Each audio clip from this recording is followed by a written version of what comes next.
Mesyuarat pertama dari musim permasyaratan ke-17 Majlis Mesyuarat Negara melabuhkan tirainya hari ini.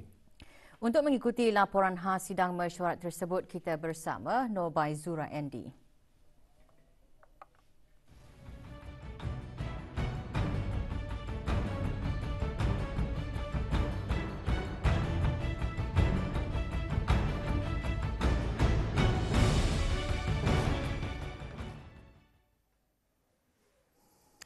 Terima kasih Razik dan Waznah. Bismillahirrahmanirrahim. Assalamualaikum warahmatullahi wabarakatuh. Mesyuarat pertama musim pemasyuratan ke-17 Majlis Mesyuarat Negara bersidang bagi hari ke-11 hari ini dengan meluluskan peruntukan di bawah kemajuan untuk dijadikan sebahagian jadual rang undang-undang 2021 perbekalan 2021-2022. Dewan juga meluluskan dua ketetapan iaitu Fasal 7 Perkara 83 dari Perlembagaan Negara Brunei Darussalam 1959 dan Bab 4-2 dari Akta Kumpulan Wang Kemajuan Penggal 136 serta ucapan penangguhan ahli dari ahli-ahli Dewan. Sidang sebelah pagi tadi dimulakan dengan perbahasan mengenai pelbagai isu berkaitan peruntukan kemajuan antaranya mengenai Economic Blueprint.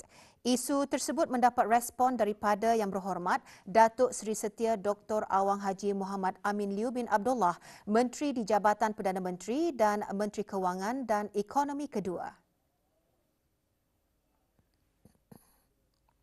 Seperti mana di Economic Blueprint kita ni, untuk menyokong beberapa usaha-usaha untuk membagaikan lagi kita ni punya ekonomi ni, bukannya sahaja diharapkan peruntukan dari RKN.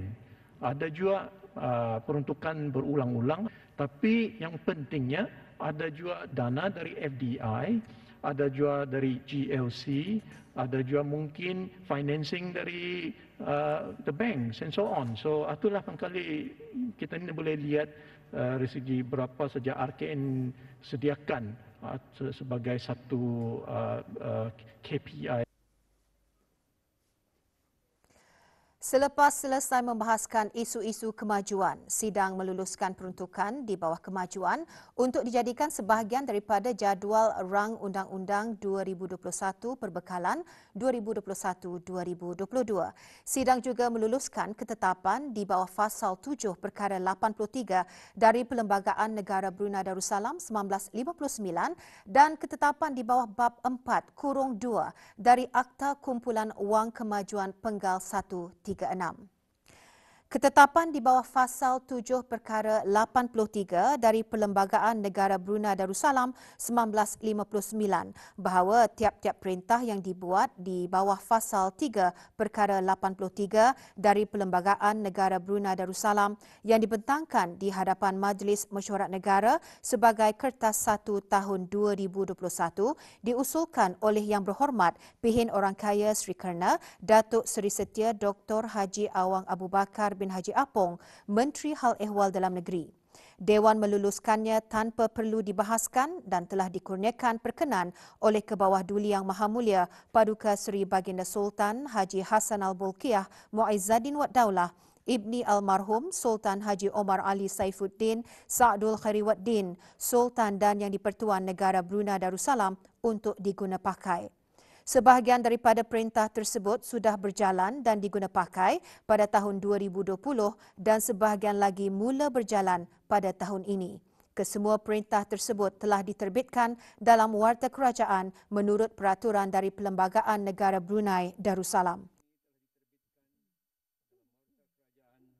Menurut peraturan dari Perlembagaan Negara Brunei Darussalam. Sementara ketetapan kedua di bawah Bab 4-2 dari Akta Kumpulan Wang Kemajuan Penggal 136 bahawa perbelanjaan berjumlah 600 juta ringgit Brunei dibenarkan untuk diperuntukkan dan dipohonkan dari kumpulan wang kemajuan untuk maksud-maksud tertentu telah diluluskan oleh Dewan untuk dijadikan sebagai akta. Ketetapan tersebut diusulkan oleh Yang Berhormat Datuk Seri Setia Dr. Awang Haji Muhammad Amin Liu bin Abdullah, Menteri di Jabatan Perdana Menteri dan Menteri Kewangan dan Ekonomi kedua bagi Kerajaan ke bawah Duli Yang Maha Mulia Paduka Seri Baginda Sultan dan Yang di-Pertuan Negara Brunei Darussalam untuk meneruskan rancangan kemajuan negara seperti yang dirancangkan. Kemajuan 2021-2022 dibentangkan sebagai kertas.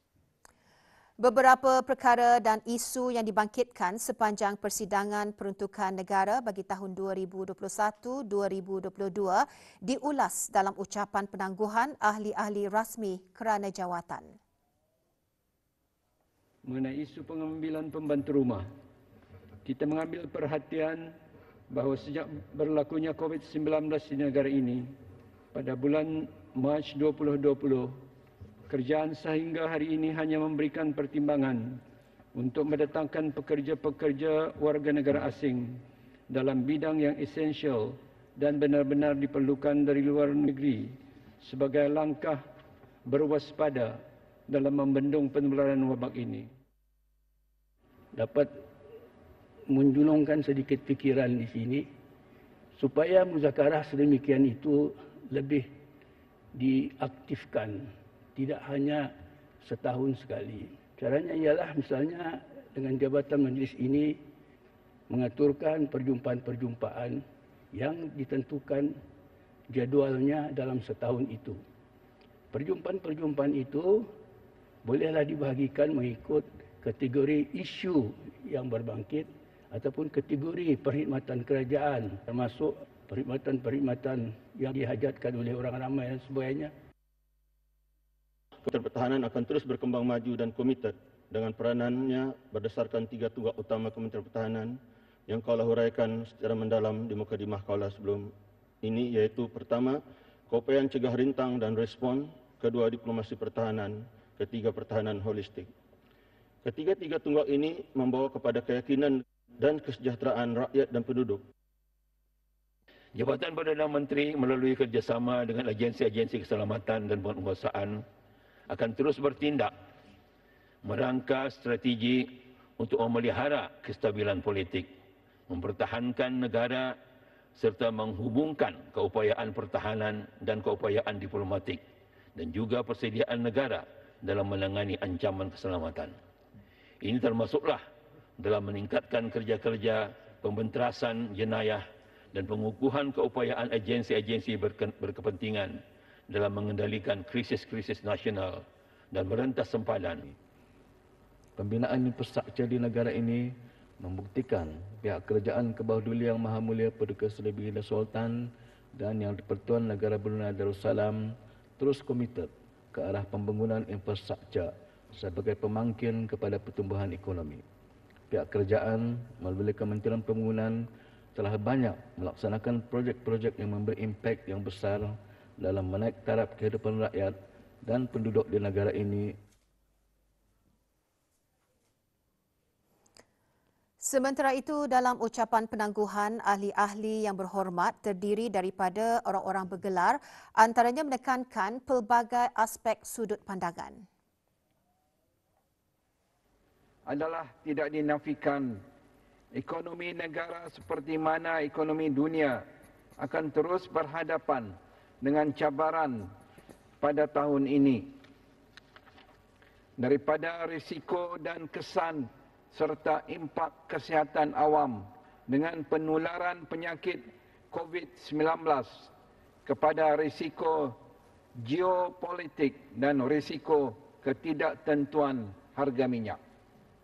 Dari itu, kita perlulah bersedia dan bijak untuk mencatur perancangan dan strategi dalam mengurangkan kesan daripada cabaran-cabaran berkenaan, terutamanya dengan berfikiran lebih kreatif dan inovatif.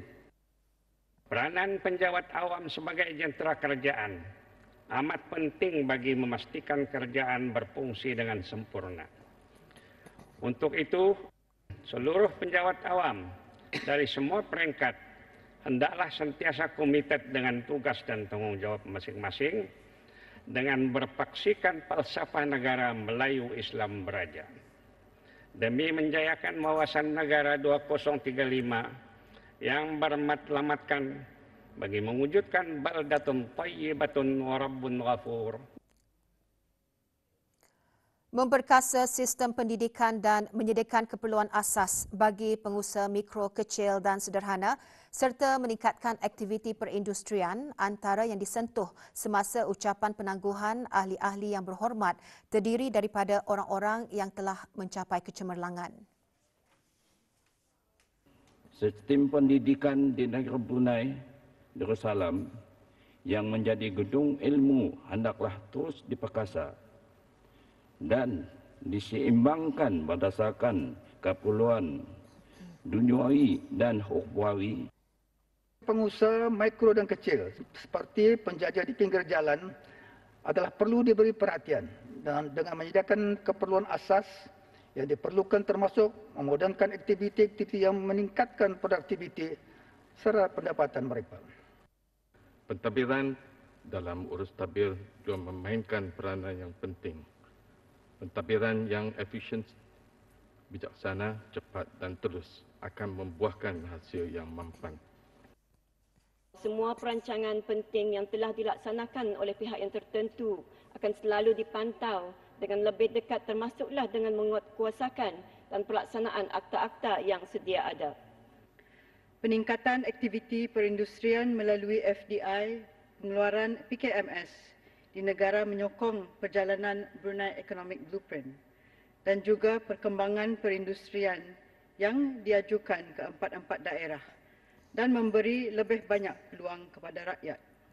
Berkaitan dengan alam sekitar dan perubahan iklim, alhamdulillah sudah begitu banyak peningkatan dari segi dasar dan protokol yang baru dilancarkan. Ini mencerminkan usaha dan komitmen dari pihak kerajaan dan juga sokongan daripada pelbagai agensi swasta dan badan bukan kerajaan. Sekarang, trend kerjaya adalah untuk mencari peluang serta peningkatan yang lebih baik. Non-traditional sektor yang belum ada dahulu, sekarang makin banyak peluang kerjaya. Sementara itu, ahli-ahli yang dilantik mewakili daerah-daerah dalam ucapan penangguhan antara lain menzahirkan harapan agar usaha dan inisiatif yang dilaksanakan oleh kerajaan dapat meningkatkan lagi kemajuan negara. Perbizahan jumlah yang ketara dari penerima baksis dan pincin bulanan dengan penerima TEP dan ACP ini mendesak kita untuk berfikir semula jika ada kaedah atau mekanisme yang terbaik dapat merapatkan jurang antara keduanya. Akhirnya, kehidupan rakyat dan penduduk akan terjamin dan selesa dari perserahan. Pihak kerajaan perlulah memperkuatkan lagi sistem pentadbiran yang ada supaya tidak ada ketirisan dalam melaksanakan tugas-tugas dan tanggungjawab yang diamanahkan seperti mengikuti peraturan-peraturan dan dasar-dasar yang sedia ada. Belia-belia di luar sana supaya menubuhkan koperasi belia kebangsaan sebagai koperasi wawasan 2035 yang mungkin boleh dinamakan koperasi belia Darussalam. Dalam jangka panjang whole of nation, rakyat Brunei Darussalam diperkirakan menjadi ahli koperasi sebelum tahun 2070. InsyaAllah 50 tahun mendatang. Dengan pelaksanaan beberapa inisiatif di bawah ekonomi blueprint, negara akan dapat menjana peluang-peluang pekerjaan untuk anak-anak tempatan. Terdapat banyak kemajuan rancangan dan projek yang akan dilaksanakan di daerah Belait khususnya dan seluruh negara amnya. Ini akan membawa perkembangan dan kemajuan yang menjadi hasrat masyarakat dan penduduk negara Brunei Darussalam untuk melihat kemajuan yang diprogramkan. Mengusulkan agar Jabatan Kemajuan Perumahan mengkaji dengan lebih meluas mengenai usaha mewujudkan kawasan perumahan negara luar bandar bagi membendung penghijrahan penduduk kampung. Mengusulkan supaya peruntukan bagi meningkatkan taraf tempat-tempat menarik di negeri ini, terutama sekali yang menarik rakyat tempatan untuk berbelanja dalam negara, akan dapat ditambah. Diharap peruntukan ini dapat digunakan dengan sempurna dan sepenuhnya pada program dan aktiviti kemajuan yang dirancang dengan sempurna dan teliti mengikut masa yang ditetapkan demi kesejahteraan penduduk dan kemakmuran negara. Pihak pengusaha atau peniaga termasuklah Majlis Perundingan Mukim dan Kampung, satu kampung satu produk, supaya akan dapat meningkatkan pengeluaran hasil produk-produk mereka masing-masing dan berusaha memperbaiki perkhidmatan yang diberikan kepada pelanggan dan orang ramai.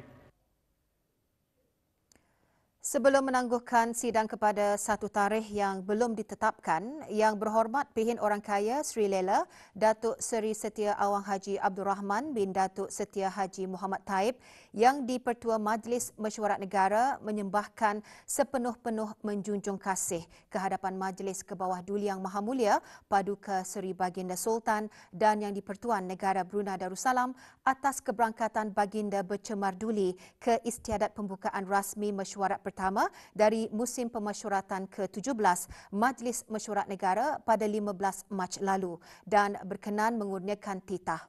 Menurut Yang Berhormat, perbincangan yang diadakan sedikit sebanyak memenuhi apa yang telah tersirat dalam kurnia titah baginda mengenai dengan percambahan fikiran dan perlunya bagi perbincangan diadakan dengan rancak tetapi sihat. Ini termasuk penelitian dan pertimbangan secara terperinci oleh pihak-pihak yang berkenaan akan kesesuaian dan kemanfaatannya kepada pihak kerajaan serta rakyat dan penduduk negara ini. Kita juga telah mendengar mengenai pelbagai usaha dan inisiatif yang telah dan akan dilaksanakan oleh pihak kerajaan ke bawah Duli Maha Mulia dalam meningkatkan kesejahteraan rakyat dan penduduk negara ini serta bagi perkembangan sosioekonomi dan kemakmuran negara yang berpanjangan. Oleh itu adalah wajar seterusnya bagi ahli-ahli yang berhormat yang dilantik untuk sama-sama memberigakan dan mengungsikan inisiatif-inisiatif yang telah dirancang dan dilaksanakan oleh pihak kerajaan kepada anak-anak buah kampung masing-masing ataupun konstituen masing-masing untuk meningkatkan kesedaran serta kefahaman mengenai isu-isu yang berkenaan itu. Selepas 11 hari bersidang dalam suasana yang penuh harmoni, mesyuarat pertama dari musim pemasyuratan ke-17 Majlis Mesyuarat Negara secara rasmi melabuhkan tirainya hari ini. Rang undang-undang untuk membekalkan sejumlah wang dari kumpulan wang yang disatukan bagi perkhidmatan tahun kewangan 2021-2022 dan untuk memperuntukkan wang tersebut bagi maksud-maksud tertentu yang diusulkan oleh Yang Berhormat Datuk Seri Setia Dr. Awang Haji Muhammad Amin Liu bin Abdullah, Menteri di Jabatan Perdana Menteri dan Menteri Kewangan dan Ekonomi kedua telah diluluskan oleh Majlis Mesyuarat Negara dan kini bergelar sebagai Akta Perbekalan 2021-2022. Sejumlah 5.86 bilion ringgit Brunei diperuntukkan bagi belanjawan kerajaan bagi tahun kewangan 2021-2022 yang akan berkuat kuasa mulai 1 April ini. Di samping menimbulkan isu-isu mukim dan kampung, dengan tema belanjawan negara bagi tahun kewangan 2021-2022 ke arah pembangunan sosioekonomi yang resilient, tema tersebut dirangka untuk memantapkan lagi usaha-usaha dalam mencapai wawasan Brunei 2035 iaitu rakyat yang berpendidikan, berkemahiran tinggi dan berjaya, kualiti kehidupan rakyat yang tinggi dan ekonomi yang dinamik dan berdaya tahan. Tema tersebut menumpukan kepada usaha-usaha kerajaan untuk terus mengukuhkan kedaya tahanan sosioekonomi negara melalui inisiatif-inisiatif yang dapat merangsang pertumbuhan ekonomi dalam memastikan kesejahteraan rakyat sentiasa terjamin. Usaha-usaha untuk meningkatkan inisiatif ke arah digitalisation juga diberi penekanan sebagai persediaan dan landasan untuk memantapkan ekonomi digital negara ke arah revolusi industri keempat. 3 fokus diberi keutamaan bagi mendukung tema belanjawan bagi tahun kewangan 2021-2022 iaitu meningkatkan produktiviti negara, penyediaan, kemudahan dan infrastruktur yang mampan dan berdaya tahan untuk kesejahteraan awam dan perkembangan ekonomi dan menjana sumber manusia yang kompeten dan employable. Semoga segala isu dan perkara yang dibahaskan semasa mesyuarat pertama dari musim pemesyuaratan ke-17 Majlis Mesyuarat dapat direalisasikan dengan jayanya demi kepentingan rakyat dan negara khususnya dalam meningkatkan ekonomi agar lebih dinamik dan berdaya tahan. Sepanjang 11 hari mesyuarat pertama musim pemesyuaratan ke-17 Majlis Mesyuarat Negara, persidangan berlangsung dalam suasana penuh harmoni, muhibah dan saling hormat-menghormati selaras dengan konsep Melayu Islam Beraja. Dengan tema belanjawan negara bagi tahun kewangan 2021-2022 ke arah pembangunan sosioekonomi yang resilient, peruntukan yang disediakan itu diharap akan dapat membantu negara melaksanakan usaha-usaha untuk terus memajukan ekonomi melalui amalan pengurusan kewangan kerajaan secara berhemat. Justru kerjasama dan sokongan padu semua agensi kerajaan termasuk sektor swasta penting bagi mengukuhkan kestabilan makroekonomi dan kedayatahanan fiskal agar negara akan dapat menikmati kesejahteraan dan kemakmuran secara berterusan dan di bawah perlindungan Allah Subhanahu wa Taala. Dengan itu, laporan khas sidang Majlis Mesyuarat Negara berakhir malam ini. Sebelum kita kembali bersama Razik dan Waznah untuk mengikuti bahan-bahan berita seterusnya, kita saksikan visual para petugas bahagian berita hal ehwal semasa radio televisyen Brunei dalam mengendalikan liputan sepanjang persidangan Majlis Mesyuarat Negara. Assalamualaikum warahmatullahi wabarakatuh.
Waalaikumsalam warahmatullahi wabarakatuh. Terima kasih Baizura.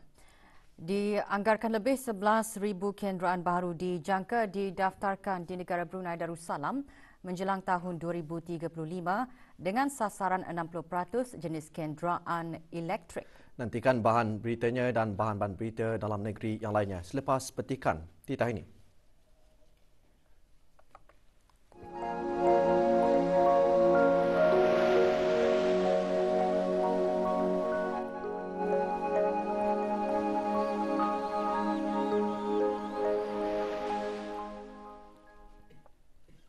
Perata tahunan jumlah pendaftaran kenderaan baru di negara Brunei Darussalam bagi 5 tahun kebelakangan 12,658 kenderaan setiap tahun. Berdasarkan kajian awal Electric Vehicle Joint Task Force EVJTF bersama Sekretariat Perubahan Iklim Negara Brunei Darussalam, menjelang tahun 2035 dianggarkan 11,400 kenderaan baru dijangka didaftarkan dengan 60% disasarkan terdiri daripada kenderaan jenis kenderaan elektrik EV.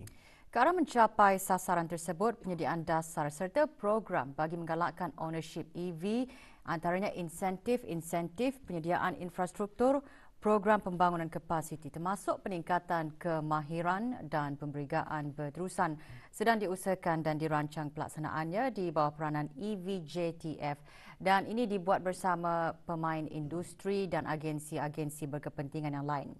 Berucap pada majlis pelancaran projek rintis kenderaan elektrik pagi tadi, Menteri Pengangkutan dan Info Komunikasi selaku pengerusi bersama Majlis Kebangsaan Perubahan Iklim Negara Brunei Darussalam berkata, berdasarkan Dasar Perubahan Iklim Negara Brunei Darussalam BNCCP pada tahun 2018, sektor pengangkutan darat merupakan sektor ketiga terbesar dari segi pelepasan gas rumah hijau di negara ini. BNCCP Jelas Yang Berhormat Datuk Seri Setia Awang Abdul Muttalib bin Pehin Orang Kaya Seri Setia Datuk Paduka Haji Muhammad Yusof telah menetapkan 10 strategi untuk melakar jalan ke arah kedayatahanan negara dalam perubahan cuaca dan emisi karbon yang rendah. Salah satu insentif yang akan diberikan sepanjang tempoh projek rintis ini di mana lesen kenderaan ataupun vehicle license VL bagi mana-mana EV yang terlibat dalam projek rintis dan juga bagi yang tidak terlibat dalam projek rintis adalah dikecualikan pembayarannya sehingga satu penetapan nanti bagi kadar lesen kenderaan EV yang berpandukan kepada kuasa motor elektrik dikuatkuasakan nanti. Saya difahamkan salah satu daripada aktiviti utama yang akan diungkayahkan semasa projek rintis ini adalah untuk mengenal pasti lokasi-lokasi strategik di mana stesen pengecasan ataupun charging stations kenderaan elektrik akan dipasang secara berfasa. Projek rintis kenderaan elektrik dilancarkan bersama oleh Yang Berhormat Datuk Seri Setia Jurutera Awang Haji Suhaimi bin Haji Ghaffar, Menteri Pembangunan, Yang Berhormat Datuk Seri Setia Dr. Awang Haji Matsuni bin Haji Muhammad Hussein, Menteri Tenaga, Yang Berhormat Datuk Seri Setia Awang Haji Ali bin Apong, Menteri Sumber-Sumber Utama dan Pelancongan, Menteri Pengangkutan dan Info Komunikasi dan Datuk Seri Paduka Awang Haji Mat Satejo bin Sokiau, Timbalan Menteri Tenaga selaku pengerusi-pengerusi bersama serta ahli-ahli Majlis Kebangsaan Perubahan Iklim Negara Brunei Darussalam. Juga hadir Datuk Seri Paduka Arkitek Awang Haji Marzuki bin Haji Mohsin, Timbalan Menteri Pembangunan.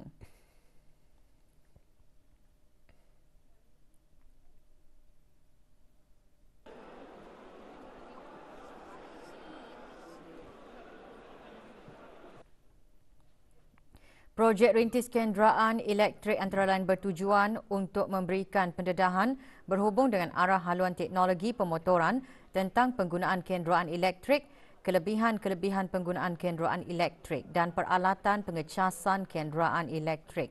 Projek bertemakan memacu ke arah negara yang lebih hijau akan berjalan bagi tempoh selama 2 tahun dan sesuai ke arah mencapai matlamat strategi 3 iaitu electric vehicles di bawah BNCCP.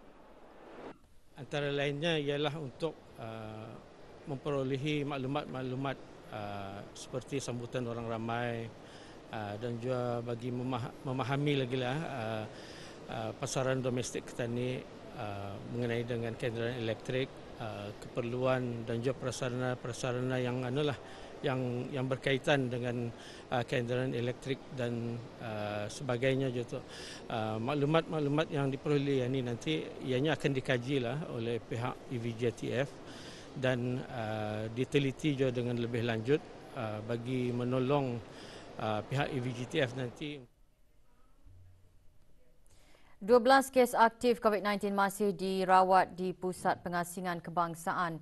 Dalam siaran akhbar Kementerian Kesihatan mengenai situasi terkini jangkitan COVID-19 di negara Brunei Darussalam melaporkan tiada kes baru dicatatkan hari ini. Sementara itu, jumlah keseluruhan kes jangkitan di negara ini kekal 206, manakala jumlah keseluruhan kes sembuh adalah 191.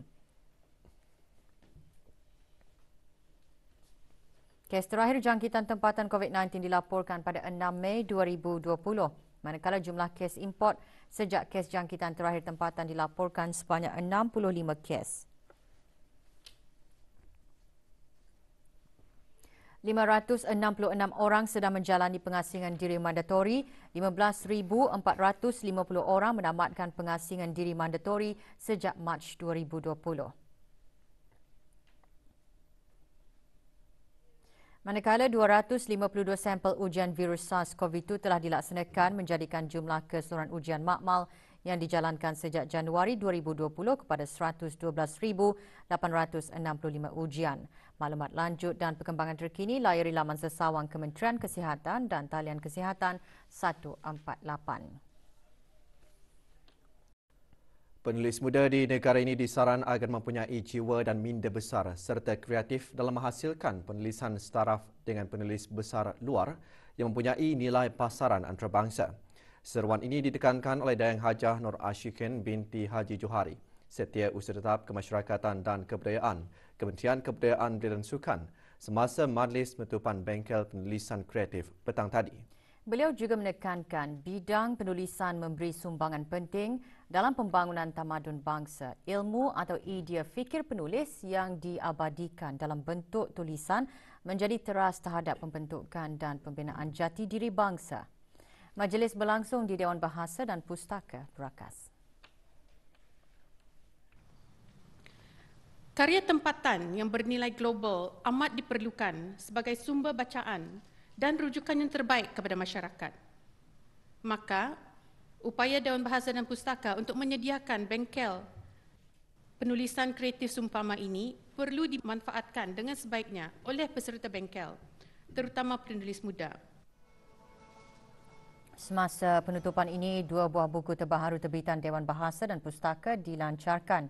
Buku novel bertajuk Selam Skuba ke Lautan Hatiku dengan harga RM6 mengisahkan 3 wanita yang mempunyai cerita dan derita dengan kisah yang penuh dengan pesanan, moral dan inspirasi. Sebuah lagi buku berharga RM4 pula iaitu buku cerita kanak-kanak bertajuk Ditipu Jin Penunggu Pokok Pisang, mengandungi cerita mistik atau alam gaib message yang disampaikan bertujuan membentuk syahsiah budaya membaca melalui elemen pengajaran dan keagamaan.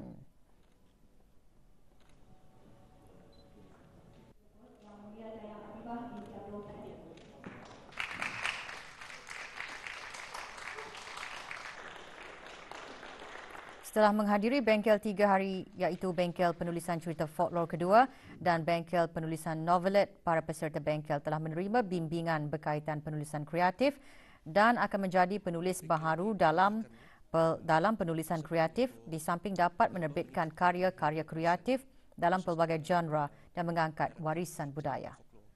Jadi hasil dapatan yang kami perolehi daripada bengkel ini adalah bagaimana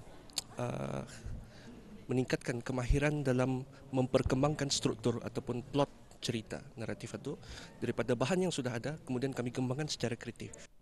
Daripada bengkel yang saya ikuti, bengkel penulisan folklore fasa kedua ini dapat mengungkil lagi bakat dalam penulisan, terutama sekali penulisan folklore, dan secara tidak langsung memudahkan saya untuk mengikuti mana-mana program yang berkaitan dengannya dan juga pertandingan-pertandingan yang diadakan. Saya mengharapkan satu pengalaman baru.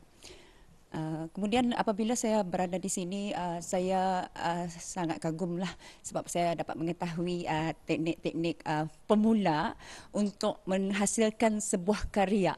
Saya mendapat motivasi untuk menulis sebuah karya hasil daripada pengetahuan dan ilmu yang saya peroleh daripada bengkel ini.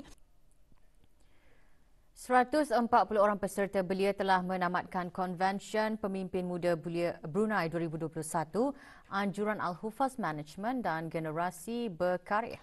Majlis penutupan konvensyen berkenaan berlangsung petang tadi di bangunan program Hikmat Bakti Negara, daerah Temburong. Penutupan acara disempurnakan oleh Kenal Besara Pengiran Haji Maidin bin Pengiran Disaid Timbalan Setiausaha Tetap Kebeliaan dan Kesukanan, Kementerian Kebudayaan, Belia dan Sukan. Konvensyen yang telah diadakan selama 3 hari itu bertujuan menyampaikan maklumat yang tepat dan terkini mengenai wawasan Brunei 2035 serta memberikan platform kepada para peserta bagi melaksanakan projek atau program yang mampu mendukung hasrat wawasan negara. Juga hadir Awang Muhammad Amirul Hadi bin Haji Muhammad Tajuddin, Pemangku Pegawai Daerah Tempurung.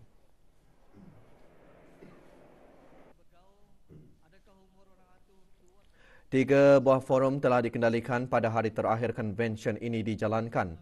Sepanjang konvensyen, para peserta menghadiri forum, berinteraksi dan membina rangkaian serta bekerjasama dengan para mentor yang terdiri dari para belia yang berpengalaman dan telah menyumbang kepada pembangunan negara.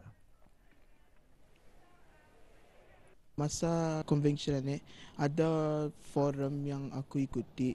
So forum ni dapat untuk menjayakan wawasan Brunei 2035. So dari sana aku dapat dapat idea lah macam mana akan majukan Brunei ni.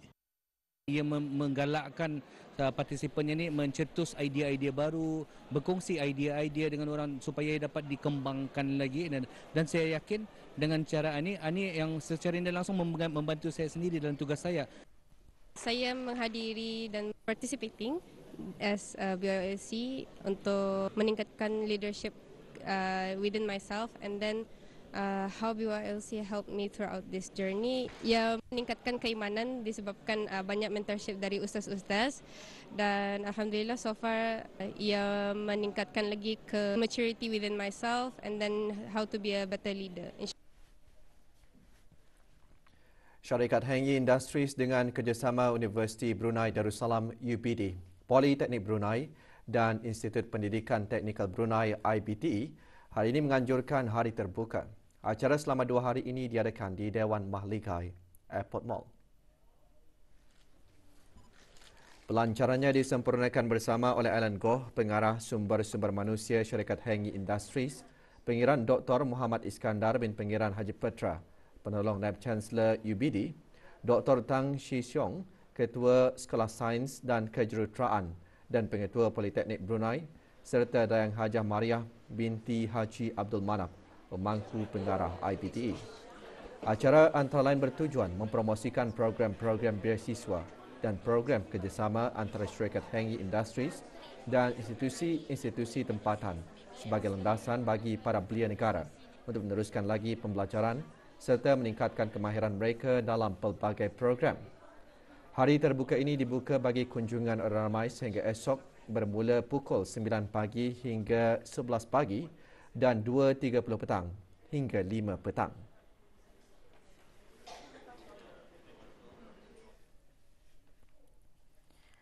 Majlis Ugama Islam Brunei menarik balik dan membatalkan sijil halal Majlis Ugama Islam Brunei yang dikeluarkan kepada restoran Haniman and Catering Services Cawangan Jerudong Park berkuat kuasa 1 Mac 2021.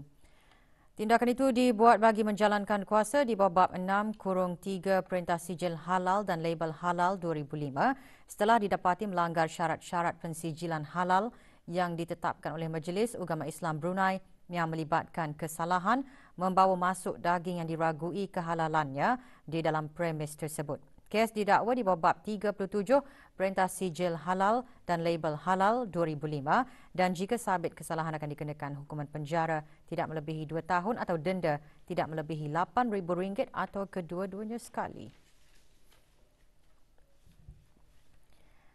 Jabatan Perancangan Ekonomi dan Statistik JPS, Kementerian Keuangan dan Ekonomi dengan kerjasama Kementerian Sumber-Sumber Utama dan Pelancongan MPRT melalui Jabatan Pertanian dan Agri Makanan akan menetapkan harga maksimum secara sementara ke atas ayam bulat dan telur ayam selama 10 minggu bermula 1 April 2021 hingga 11 Jun 2021.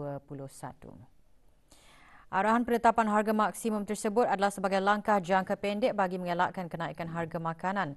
Harga maksimum bagi ayam bulat seberat 1 kilogram berharga RM4.45. Manakala bagi harga telur grade AA sebiji 19 sen dan setray RM5.70. Telur grade A sebiji 18 sen dan setray RM5.40. Telur grade B sebiji 17 sen dan setray RM5.10. Dan telur grade C sebiji 16 sen dan setray RM4.80. JPES menekankan bahawa harga maksimum tersebut bukan harga runcit yang disarankan oleh JPES. Objektif bagi penetapan harga maksimum bagi produk tersebut adalah bagi mencegah harga dari terus meningkat, terutamanya untuk tidak menggalakkan aktiviti penjualan balik di dalam rantaian bekalan yang mengakibatkan kenaikan harga. Bagi maklumat lanjut, hubungi talian Darussalam 123 atau aplikasi mudah alih DCCA iaitu pengguna bijak.